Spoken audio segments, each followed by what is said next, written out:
Right, I'm backstage at Bloodstock on the second day. It's Saturday. It's very, very warm in here as well. But I'm joined by Ben from Orange Goblin. How's it going, sir? I'm very well, thank you very much. Excellent. Now, you haven't played yet. You're on later on. Yeah, 8 o'clock on the Sophie Lancaster stage. Are you looking forward to it? I am indeed, yeah. It's a very exciting festival to be invited to, and it's kind of an honour, really, to be asked to headline one of the stages. So, yeah, we're definitely looking forward to it, and can't wait to get up there, really. Have you managed to check out any of the bands so far since you've been here? I briefly caught 20 minutes of Crowbar's set, but we arrived, literally a couple of hours ago, so we haven't had a real chance to take any of it in yet. But hopefully later on there'll be a chance to see some of it. So yeah. So as yet you don't know you don't know quite what it's like in the Sophie Lancaster, and you haven't seen the amount of people. I haven't been in there, no. It's shaping up to be a good one. The thing that we're worried about is the fact that we have a little overlap with Testament. I'm hoping that people are going to sort of make that sort of journey across to the tent to see us when Testament are finished. So yeah, well, it's not far to walk, is it? Nah. Right, so you've got a new album out. Yep. So can you tell us about that? What's it called? The album is called A Eulogy for the Damned. Came out on Candlelight Records in February, and so far so good, really. I mean, the response from both the press and the fans has been fantastic, and we're really happy with it. We've done a couple of videos from it, one for the title, opening track, Red Side Rising, and another one more recently for a song called Acid Trial. Both of those have been really well received as well. So far so good, really. We've been busy this summer touring off it and doing a lot of the summer festivals, and next year we're hoping to get back out on the road with a more of a solid touring schedule sort of thing, rather than just hitting up festivals every other week, just being on the road 6 or 7 weeks at a time in various countries and doing as much as we can. Excellent. So we can expect a full UK tour?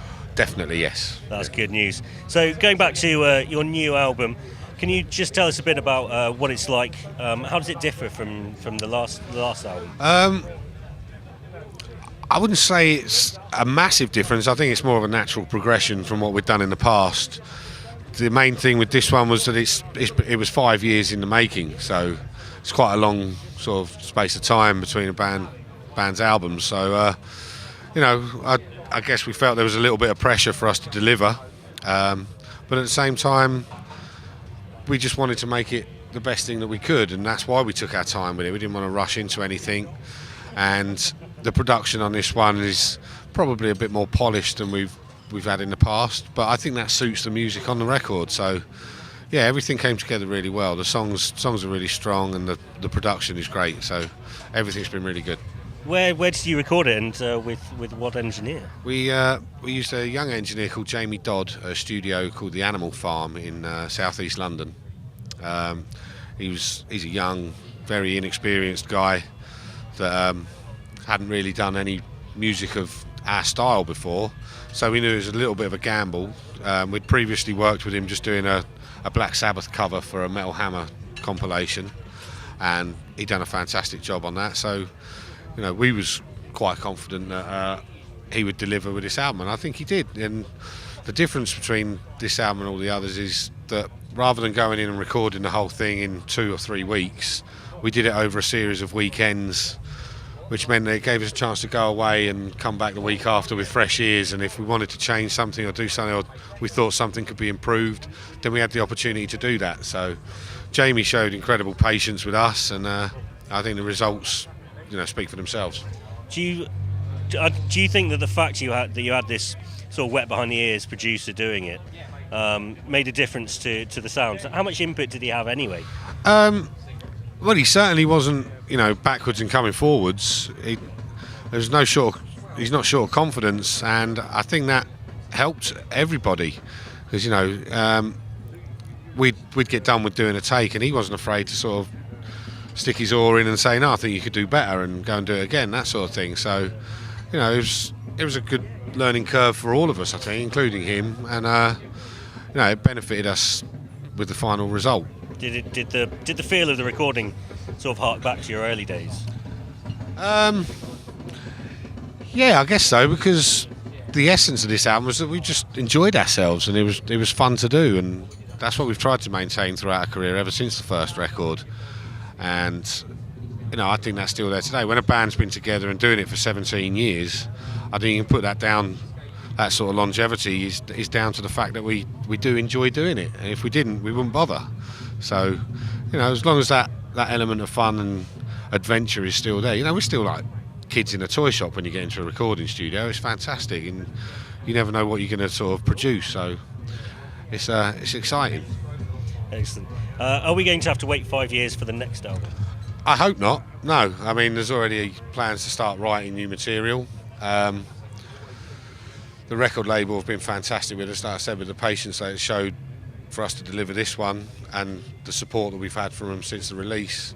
So, we'd like to repay that sort of faith and confidence and get another one out there, within a reasonable amount of time. So, no, I don't think it'll be 5 years, but, this album's still got legs, and it's still got a way to run yet, and we're going to do everything we can to promote this one to the full before we go back in to record another one.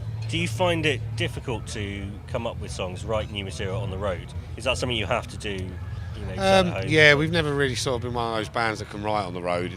It just don't happen. You can go out there with the intention of doing it, and in the past we've taken guitars on the bus and recording equipment that we can plug in, but it just never happens. You sit there and someone puts a film on or something like that, or you find a pub somewhere, and it don't happen. But we've got a set way of working now. Again, I think that comes from being together for so long, and we know that when the pressure's on and we need to write, that we can do it. And Chris and Joe will come up with the majority of the ideas. Martin will chip in with his bits, and then we all kind of work on the structures of the songs, and then I'll put some lyrics and vocal melodies and stuff. So it's never a real problem. We're not one of these bands that say, oh, we've hit the wall, we've hit a mental block and we can't do it. It's just a case of us being told that we've got to and giving ourselves a deadline. Yeah. Are you here for the entirety of the festival now? Are you sticking around? I'm not. No, we're only here for today. I mean, we play 8 till 9, but we'll be hanging around all night tonight. But unfortunately, it's home tomorrow. No, so you're going to miss out on all the decent bands coming tomorrow. Yeah, I'd have liked to have seen Vile. I'd have liked to have seen Alice Cooper. I'm sure there's loads of others that I've forgotten, but these sort of things, you're always going to miss some of the stuff you want to see, and it's just one of the sad aspects of playing in a band. Yeah. So, but like I said, we're honoured to be here, to be considered worthy of headlining a stage, and we just hope we deliver now. Yeah. Brilliant. One question which I forgot to ask earlier when it would have made more sense, but you guys been together for quite a while now. Yeah. How do you feel that Orange Goblin has progressed in that time? It's outgrown all of our expectations. When we started the band, we were a bunch of friends sitting around on the dole saying it'd be a laugh if we could, get together, have a jam, maybe do a couple of shows in local pubs, and maybe one day do a demo.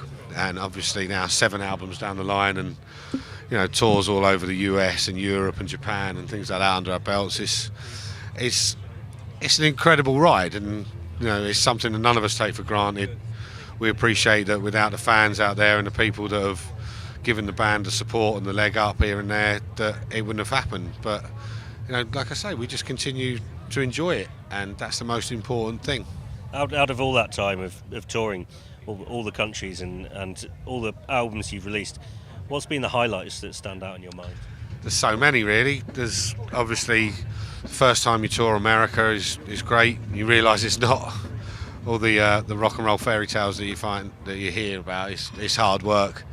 Going to Japan was fantastic. That was like being in the Beatles for 5 days.